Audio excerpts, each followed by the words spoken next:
Okay, well, it looks like it might just be me all alone tonight for our final class in our 6 Weeks to Success series. So hopefully you guys are watching this replay to be able to follow along. My goal during these last 6 weeks has been to help give you the information that you need to be as successful as you can be with your Pampered Chef business. And that's always what I'm looking forward to. I'm going to apologize now for any background noise that you hear. I can't find my headphones. I'm pretty sure the children have taken them. So I wanted to just kind of go over what we are doing. So far we're here week 6. Yay! You've made it to week 6. So here's a little recap of everything that we've learned so far. And if you are missing one of the recordings, you can always go back and listen to them again. And beginning the first week in April, I will be setting up another 6 Weeks to Success call series that'll be going over this information again. So if you've missed it or you've missed some classes and you want to be able to participate live, I would love for you to be on this call with me so we can do some training together. So far you've learned how to increase your product knowledge to maximize your sales and get more bookings at your shows. You've learned hopefully that your belief decides what you believe you can and cannot do, and that your brain can be retrained. It is not as smart as you think it is. You've learned how to talk to people out and about and how to book parties at your shows with words to say for both. You've learned that your passion shines through and can completely influence purchases and bookings at parties, and you've learned you have to host coach effectively to keep your sales high, to get outside orders, to get bookings from every party, and to have a constant pool of leads. You've learned that your skills will make a huge difference in every party. When you know your products, you can sell your products, and when you know what to say, you'll know how to be able to respond to objections and turn your maybes into yeses.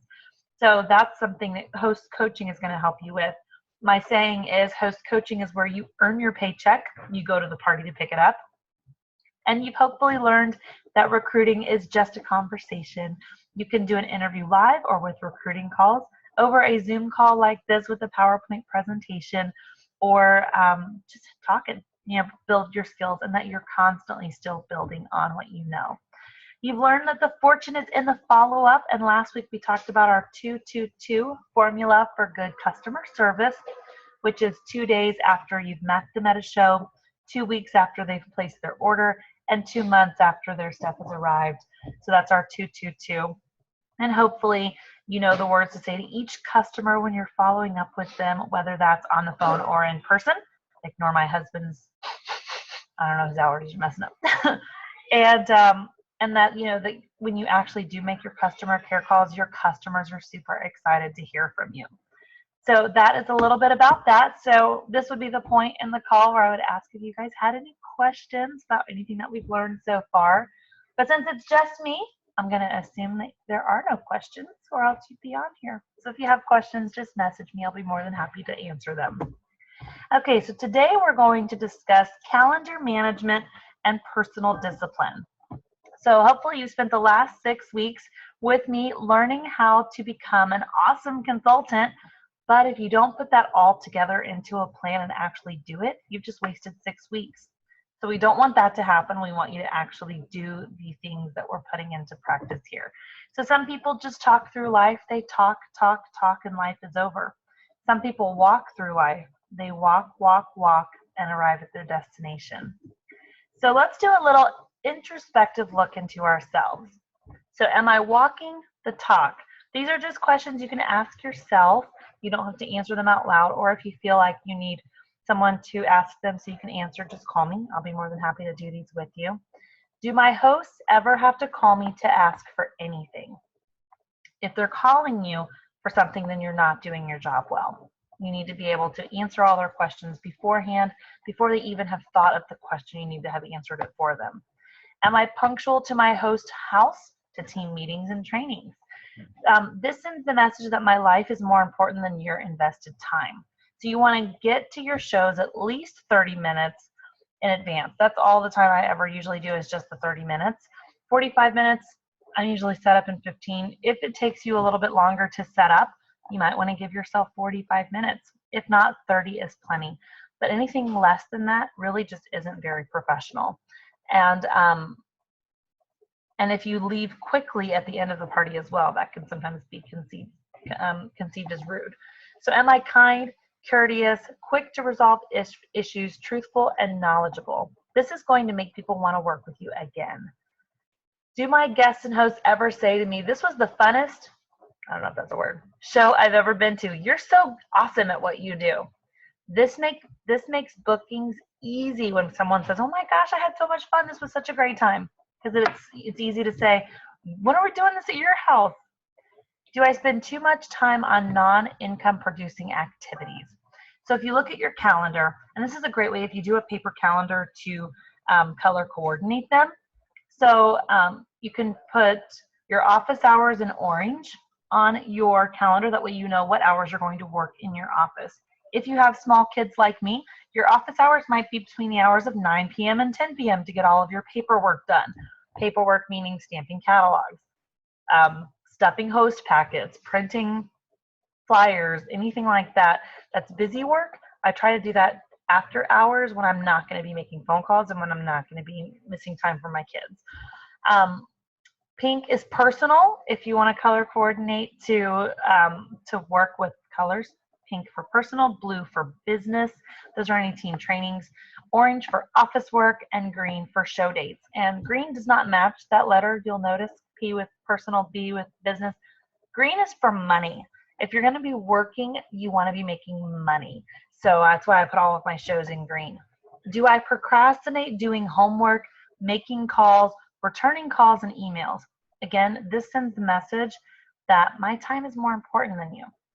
Are my hosts and recruiting packets clear, concise, clearly labeled, and professional looking? I use these little bags from my girlfriend's house. They're really fun. People like getting fun mail. So this is what I use to send my host packets. I also do my recruiting packets in these as well. But you want to make sure that your catalogs are not wrinkled, that your papers aren't wrinkled, anything like that. You want to give them your best work and your best effort.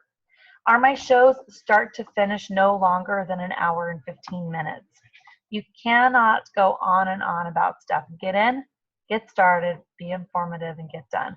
Your actual show portion should be about an hour and 15 minutes.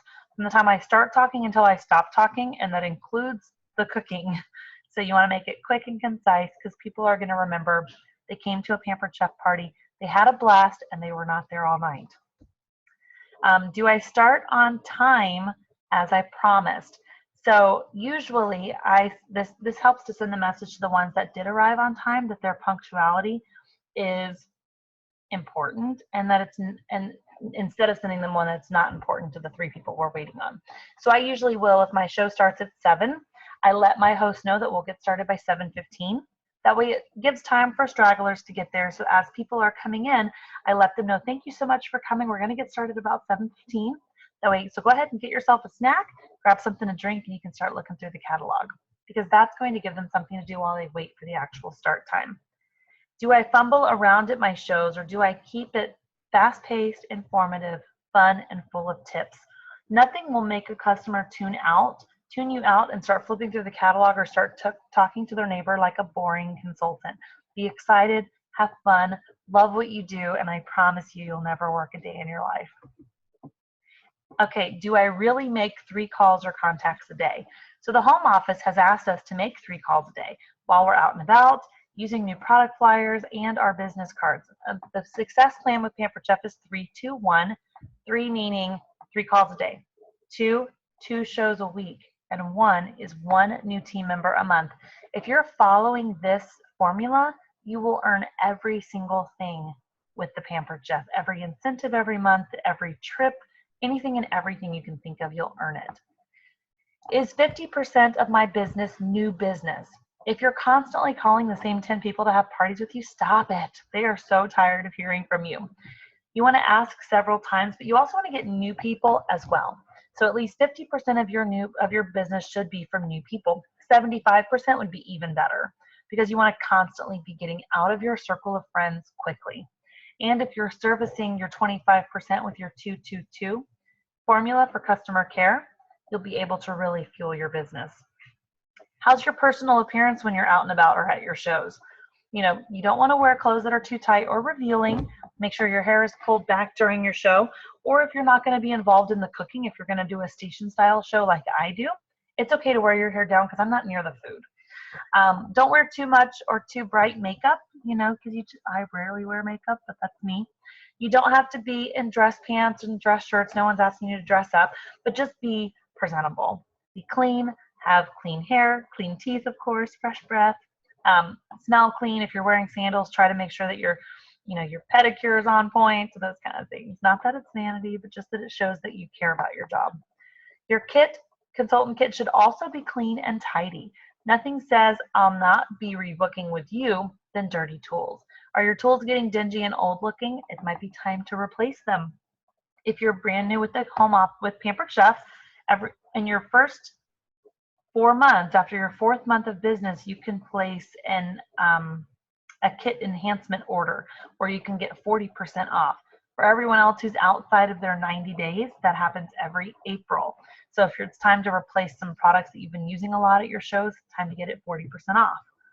Okay, can you be counted on? If you say something or promise something, do you always deliver? So that's a little bit for you. And sometimes self-evaluation is hard, but if you see some of the areas that you're lacking in, then you need to reevaluate your priorities if you want to be successful, really at anything. So our last pillar is will. We've gone over belief, passion, and skill, and remembering that skills can always be taught. But tonight's pillar is on will. So you can have a ton of skills, and after this series, if you've done all your homework, you all have the skills that you need for this business. But if your will isn't there, you've got nothing but chance. Okay, so I can't make you work. I can't make you call your hosts. I can't make you follow up with your potential recruits. I can't book your parties. I can't make you play with your tools and your products. I can't make you earn a trip. I can't make you be punctual and prompt. I can't make you want to share this business with absolutely everyone you come in contact with. I can't even make you smile at everyone, but you can if you will. And it's all up to you. So this one is, it's showing, for those of you who are listening, it's showing a graphic of a circle, a bigger circle where it says where the magic happens, and then outside of that circle is a smaller circle that says your comfort zone. So it's all up to you and your will. What are you willing to do? And you can do it. You just have to believe in yourself and then take the steps that you've learned in this series to make it happen. This is not magic. I don't have a magic wand to make people book, sign, and purchase. I just do exactly what I've described to you over the past 6 weeks. I put in the work. I do the shows. I call people, repeat. I put in the work. It is not easy, but it's worth it. If you want to stop and think, what do I need to stop? What do I need to start? And what is something I need to continue? Maybe you need to stop wasting time on Facebook. Maybe you need to start actually picking up the phone and making calls. Maybe you need to continue learning. Those are just some ideas. But think about what you need to stop. I'm pausing here for effect, even though nobody's listening. What do you need to start? Be thinking of, jot down a list of a couple of things that you need to start. Maybe you need to start making customer care calls. Maybe you need to start doing the 222 customer care. Maybe you need to start following up with your customers that say they want to book a party. And what do you need to continue? What's something that you're doing really well for your business right now that you want to keep doing because it's working? So any questions? No, Christina. Okay. So we got some last homework that I will be posting on the team page as well, is to sit down and just self-evaluate. Review the list of 15 and see where you feel you need some improvement at, and commit to changing any area you feel you're lacking. Now, those of you who know me know I love Michael Reeves. He's got some amazing videos on YouTube, but he's got a video on his top 20 business tips. So for those of you who don't know Michael's story, he lost his career sales 9 times and is now a top seller in the company with over $1 million in sales. So I want you to write down all 20 tips and send them to me with stars next to 5 that you want to start immediately. So this one says you have until Thursday to report back to me. This was because it's not this Thursday, it's next Thursday. So it gives you 7 days to do the work. and get that over to me so I can see what you're wanting to start with and work on. And Michael Reeves is amazing. You'll be very entertained by him anyway. So I will be posting that video for you. And just a reminder that your comfort zone is just outside of where the magic happens. So you have to get out of your comfort zone to really start to see this business be everything that you want it to be. So thank you so much for working with me these 6 weeks towards making your business rock. If you follow all the training I've shared, you have no choice but to be successful. So I just wanted to say thank you so much for your time and for participating with me, and hopefully getting something out of these calls. Like I said, if you were unable to participate live, I would love to see you here live. I will be starting the next group of calls in April and going for 6 weeks starting the first week of April. So hopefully I'll be seeing you soon. Talk to you guys later.